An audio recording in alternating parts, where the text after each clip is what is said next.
तो महाराज श्री को पालकी में बैठाया, पहुंच गए राज सिंहासन की। इनका तिलक हो गया, इनको ब्याह भी हो गया।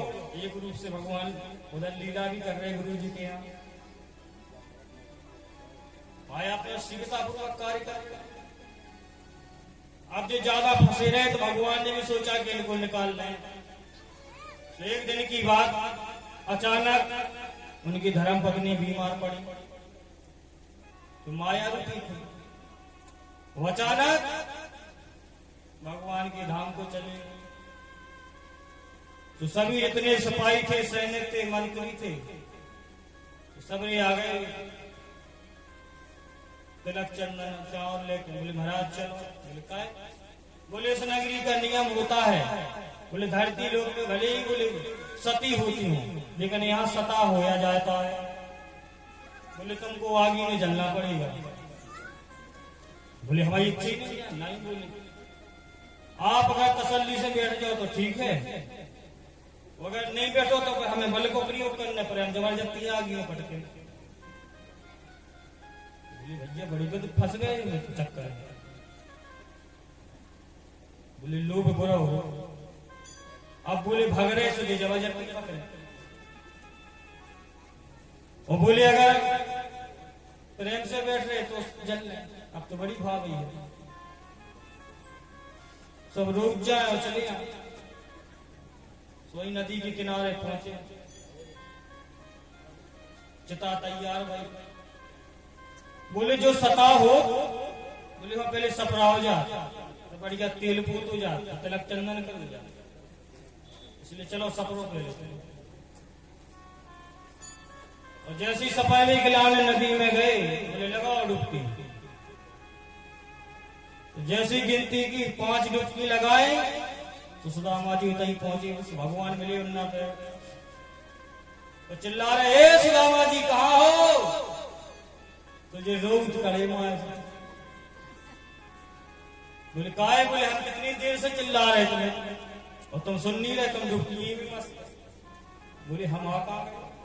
बोले भी लोग गए कहाँ हैं जो हमें जला रहे थे? बोले कौन जला रहा था? बोले कुछ लोग हमारी धर्म पत्नी जी खत्म हो गई और जबरदस्ती हमको आगे में जला रहे थे, कह रहे तुमको सत्ता होना पड़ेगा। बोले कोई नहीं है यहाँ तो, हमारे तुम्हारे अलावा कौन है? बोले चलो गुरु जी इंतजार कर रहे हैं आश्रम में। तो हाथ पकड़ के लेकर के आए। बोले काहे? बोले बताओ। बोले कैसी लगी माया? बोले जब माया थी। बोले और क्या? बोले यही तो माया है, और तुम जैसे तो ना जाने हम संसारी कितने नाच रहे इस माया। बोले यही हमारी माया है, तेरा मेरा घमंड अहंकार में भूले हुए हैं। और जब मृत्यु देवी प्रकट होती है बड़ा कष्ट होता है। हम बूढ़े हो गए, मर रहे, हम जो परिवार छोड़ के जा रहे हैं, लेकिन मरते समय भी भगवान की खबर नहीं है, फिर भी मोह माया में जी फंसे। बोले यही तो है भगवान की माया, वो बंदरा की तरह नाचे।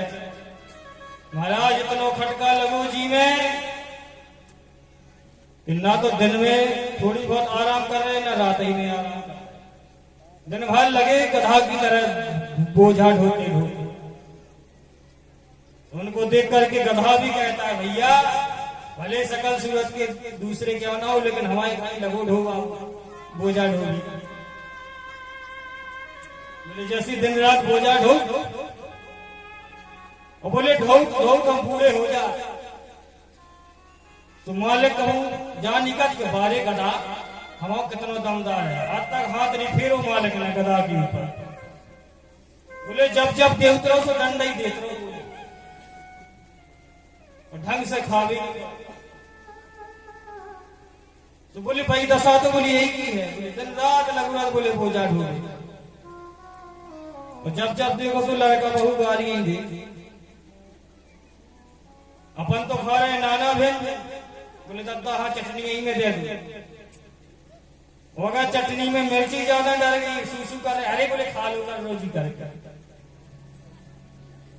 तो बोले गधा बोलो का है? बोले तो हम में इनका फर्क ही का है? बोले सकली सूरत है। बोले जैसी हम उजाड़ हो रहे जैसी जो भगवान ने सुंदर माया दिखाई। तो दामा जी ने कान पकड़े, बोले अब ना कहें दूसरा। बोले बस अपनी कृपा में दृष्टि से देखो। इस प्रकार से भगवान की लीला हुई। और जब विद्या पूर्ण हुई तो गुरुदेव के चरणों में प्रणाम किया। बोले गुरुदेव गुरु दक्षिणा। गुरुदेव बोले कृष्ण तुमने इतनी सेवा की कि हम तुम्हारी सेवा से बहुत खुश हैं, प्रसन्न हैं, हमें कुछ नहीं चाहिए। बात जो तुमने हमसे सीखा है, जो कुछ पढ़ा है, संसार का कल्याण करो। इतने में कृष्ण भगवान की जाने की बारी आई से गुरु माता रोने लगी। बोले बेटा कृष्ण, जब तक तुम इस आश्रम में रहे तब तक हमें अपने पुत्र की याद नहीं आई, और अब तुम जान लगे तुम अपनी लड़का की याद सता। तो भगवान ने पूछी, बोली गुरु माँ तुम्हारा पुत्र कैसे मर गया? तो बोले समुद्र के किनारे हमारा बेटा बैठा हुआ था, अचानक लहरों में बह गया और डूब गया, फिर हमने पुनः नहीं पाया। तो बोली माता यदि आपकी आज्ञा हो तो हम तुम्हारे पुत्र को ढूंढ करके लाए। तो गुरुजी ने कहा बेटा कहां ढूंढोगे? बोले तुमने ढूंढने का प्रयास नहीं किया, हो सकता है कि समुद्र के समीप किनारे किसी गांव में चला गया हो बह करके। इसलिए गुरु माता आप निश्चिंत रहो, हम ढूंढने जा रहे हैं। तो कृष्ण और बलराम दोनों जने निकल पड़े। तो सबसे पहले समुद्र में पहुंचे। तो शंखचूड़ नाम का एक राक्षस था। भगवान ने उससे बहुत युद्ध किया, जो शंख में घुसा रहता है। तो भगवान ने उसको मारा। जब उसके शरीर के दो भाग किए तो देखा तो कुछ नहीं मिला। दाऊ भैया बोले शंख बहुत अच्छा लगा, उठा लो। तो भगवान ने जो शंख उठाया, जो बजाया, तो भयंकर घनघोर गर्जना हुई। तो भगवान ने कहा दाऊ जी ये शंख है ना, ये हमारी युद्ध के काम आएगा, इसलिए इसको इस शंख को ले चलते हैं। भगवान पुनः जाकर के यमपुरी पहुंचे। तो महाराज यम को ललकारने लगे। तो जो यम के दूत थे बाहर, वो पहले तो आश्चर्यचकित रह गए। ब्रह्मचारी का भेष था कृष्ण बलराम का। तो जो यम के दूत थे वे सोच रहे थे ये दोनों कौन है, और शरीर सहित यमलोक आ गए। अरे आपका कोई शरीर लेकर के नहीं आया, जितनी भी आई आत्माएं ही आई। भगवान ने कहा यमदूतों से, बोले सुनो, बोले महाराज यमराज को सूचना दो, हम मिलने आए हैं। तो यम के दूत गए सूचना। तो यमराज जी ने कहा ऐसा कौन है कि जो हमको बुला रहा है? हमसे मिलने के लिए लोग हमारे पास आते हैं, हमको उल्टा बुला रहा है। तो भगवान को भी लगा कि आने वाले नहीं से पंचजन ने शंख बजाया, इतनी घनघोर गर्जना हुई तो कान फटने लगे। पूरी यमपुरी में गुंजायमान होने लगा, यमपुरी हिलने लगी। तो घबरा करके तुरंत यमराज जी उठे और दौड़ करके आए। तो जो देखा तो समझ गए, अरे हमारे घर तो भगवान आए हैं। साष्टांग लेट गए, प्रणाम किया कि प्रभु ये जीवन धन्य हो गया आपके दर्शन पाकर के। आज्ञा दो प्रभु आप किस लिए आए। लेकिन यमराज जी ने भगवान से ये नहीं कहा कि आप अंदर चलो। बोले क्यों नहीं कहा? बोले इसलिए नहीं कहा कि यदि भगवान अंदर जाएंगे तो जितनी हमारे पुरी में अधर्मी पापी दुष्ट घुसे पड़े हैं इनको दंड मिल रहा है। यदि इन्होंने भगवान के दर्शन कर लिए तो सब ही भगवान के धाम को चले जाएंगे। इसलिए मीठे स्वर में कहा प्रभु इस दास को आज्ञा दीजिए, क्या सेवा करें। बोले हमारे गुरुदेव संदीपनी मुनि का पुत्र तुम्हारे यहाँ आया है, इसलिए हम उसको मांगने आए हैं। कि हमारी आज्ञा है, तुम ये भी जानते हो सारी सृष्टि हमारे सारे पर चलती है। यम ने कहा महाराज हम जानते हैं, जो आप विधान बताते हो ब्रह्मा जी वही लिखते हैं, और ब्रह्मा जी लिख लिख करके जो हमको पढ़ाते हैं वही काम हम करते हैं। इसलिए प्रभु हमारे पास शरीर नहीं है, लेकिन गुरुदेव के पुत्र की आत्मा है। प्रभु आप आत्मा ले लो। बोले हमें आत्मा ही दे लो। तो वहां से यमराज जी ने तुरंत आत्मा प्रकट की, भगवान को सौंप। भगवान आत्मा लेकर के आए, समुद्र की जगह रुक गए, जो भगवान ने नेत्र बंद किए, तुरंत इशारे मात्र से गुरु का जैसा पुत्र था वही रूप में पंचभौतिक शरीर बन गया, और उसमें जो प्राण ज्योति हाथ में लिए थे उस शरीर में प्राण डाल दिए, वह तुरंत खड़ा हो गया। भगवान श्री कृष्ण और बलराम गुरु पुत्र को लेकर के आए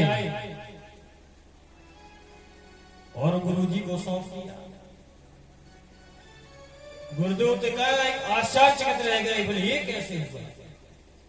गुरु माता रोने लगी, कृष्ण ये कैसे हो गया? बोले माता हमने कहा था ढूंढने का प्रयास करना चाहिए, अगर मन से ढूंढो तो कहूं असफल नहीं हो। गुरु माता हमने मन से ढूंढो। गुरु माता बड़ी प्रसन्न हुई, आशीर्वाद दिया कि लाला जिस प्रकार से तुमने अपनी गुरु मां को सुख दिया है, संसार की सभी माताओं को सुख प्रदान कर दे। इस प्रकार से भगवान पढ़ करके वापस आए। राजसी वस्त्र पहने हुए थे, तो भगवान बैठे बैठे भोजन कर रहे थे कि अचानक यशोदा मैया और गोप ग्वालों की याद आई। तो भगवान के नेत्रों से आंसू बहने लगे और रोने लगे। तो देव की मैया को समझावे, वसुदेव समझावे। उनके परम मित्र थे उद्धव जी महाराज, ज्ञानी तो थे क्योंकि साक्षात बृहस्पति गुरु के शिष्य थे, उनके पास ज्ञान तो था, लेकिन ज्ञान के साथ साथ में इनको घमंड भी बहुत हो गया। इसलिए भगवान को याद आ रही थी और ये घमंड के शिकारी थे। इसलिए एक पंथ दो काज, भगवान ने लीला की। उद्धव जी से कहा कि आप ब्रज में जाओ, हमें गोपियों की बहुत याद आ रही है, इसलिए जो हमारी याद में जो गोपियां रो रही होंगी उनको तुम अपनी वाणी से अपने ज्ञान के द्वारा उनको शांति प्रदान करना। पता नहीं उद्धव जी हमसे भोजन क्यों नहीं हो रहा है, हमारे अंदर कितना कष्ट हो रहा है। महाराज उद्धव जी उतना कह करके चले गए। तो सभी जो गोपियां थी भगवान श्री कृष्ण की याद में शोक मग्न थी, और जैसे ही रथ में सवार होकर के पहुंचे तो ध्वजा पताका दिखाई पड़ा। तो उनमें से जो गोपियां बैठी थी उनको ध्वजा दिखाई पड़ी, तो कहा बहन मथुरा की तरफ से कोई रथ आ रहा है, हमको पताका दिखाई पड़ रही है, इसलिए मुझे ऐसा लगता है कि निश्चय ही हमारे कन्हैया लौट कर के हमारे पास आ गए। तो आशा भरी नजरों से देखने लगी, खड़ी हो गई, और जैसे ही रथ पास में आया तो क्या देखते हैं कि कन्हैया नहीं है, उद्धव जी बैठे हैं। तो जो प्रसन्न हो रही थी कि अचानक उनका मुख लटक गया। अरे बोले तो इसका मित्र उद्धव आया। उद्धव जी आए और रथ से उतरे, बोले देखो देवियों हम तुम्हारे कृष्ण का संदेश लेकर के आए। अच्छा बोले संदेश लेकर के आए? बोले हाँ। तुरंत गोपियों ने दौड़ लगाई और जो संदेश पत्र था वो छीन और आपस में झगड़ने लगी, लड़ने लगी, हटो हटो पहले हम देखेंगे, पहले हम देखेंगे। तो उद्धव जी महाराज को बड़ा बुरा लगा। बोले बताओ, जो पत्र था पढ़ने तो दिया नहीं, इन्होंने आपस में लड़ झगड़ करके फाड़ उड़ दिया, तो अक्षर देख रहे हैं। तो उद्धव जी बोले कहा तुम लोग पढ़ी लिखी हो क्या वैसे ही? बोले महाराज पढ़े लिखे तो बिल्कुल नहीं, केवल हम तो जो देख रहे हैं कैसे लिखे। बोले आप ही सुना दो। आप बोले हम क्या सुना देंगे, तुम करने में लेकर फाड़ डालो।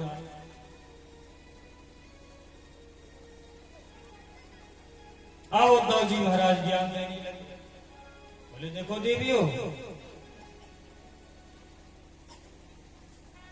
जितने संसार मोह माया में फंसोगे उतना रोना पड़ेगा।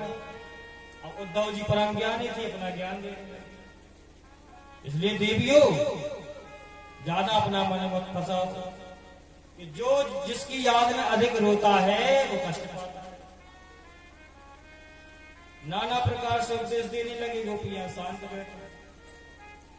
उद्धव जी से कहा भैया जो हमको उपदेश दे रहे हो, बोले थोड़ी दूर राधा रानी बैठी उनको भी सुनाओ। तो श्रीमान जी अहंकार में उठे और राधा रानी की तरफ गए। अब उनको ज्ञान देने जा रहे हैं।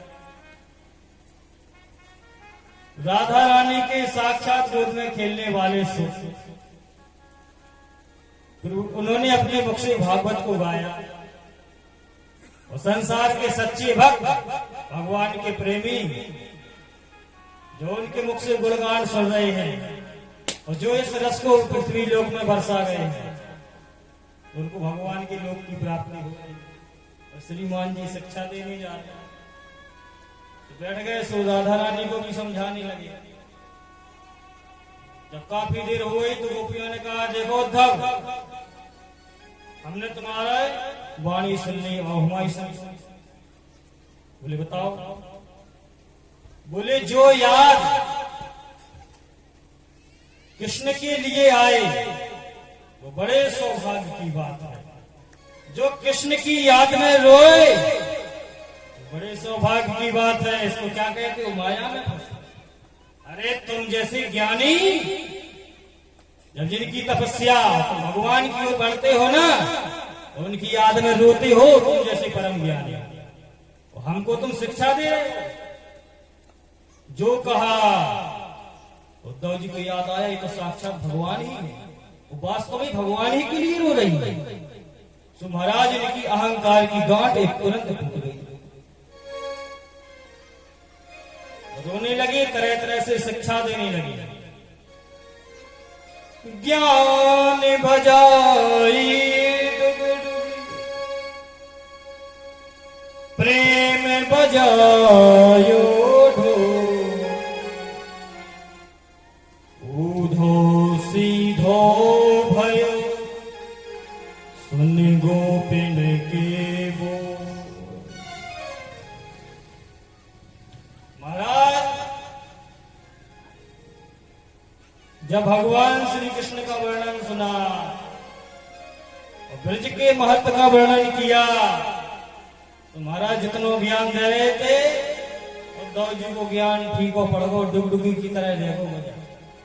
जब गोपियन ने अपनी ढोल की तरह बोल बोले कि ऊधो सूधो है गयो सुन गोपिन के बोल, ज्ञान बजाई डुगडुगी यहाँ बजे प्रेम को ढोल। कि ये तो प्रेम की बात है ऊधो, ये तो प्रेम की बात है ऊधो।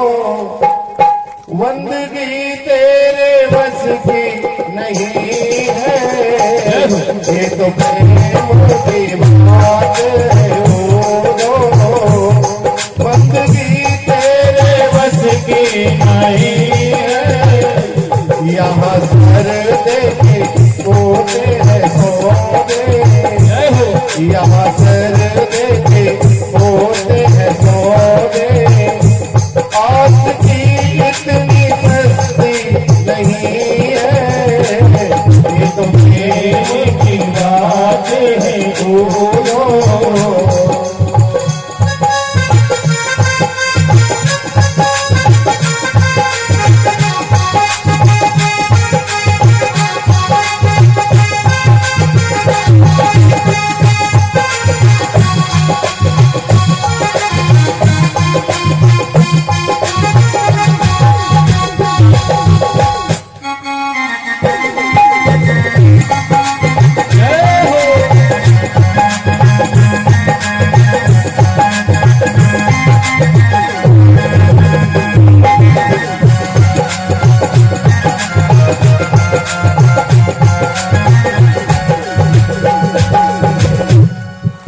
वालों ने कब व्रत पूजा, उनकी पूजा में सुन ले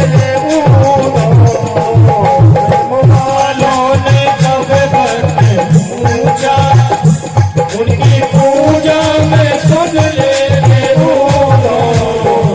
यहाँ दम दम में होती है पूजा, यहाँ दम दम में होती है पूजा। ये सर झुकाने की फुर्सत नहीं है, ये तो कहने की बात है बंदगी तेरे बस की नहीं है। ये तो प्रेम की बात है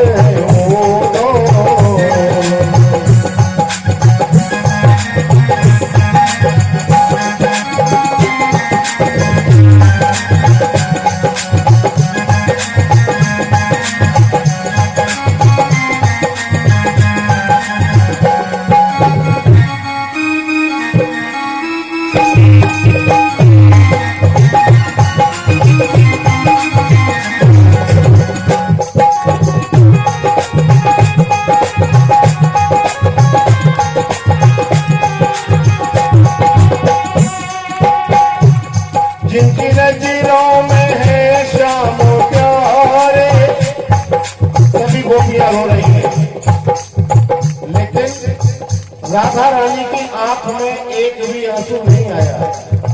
तब एक गोपी ने पूछा, राधे क्या तुम्हें कन्हैया की याद नहीं आती?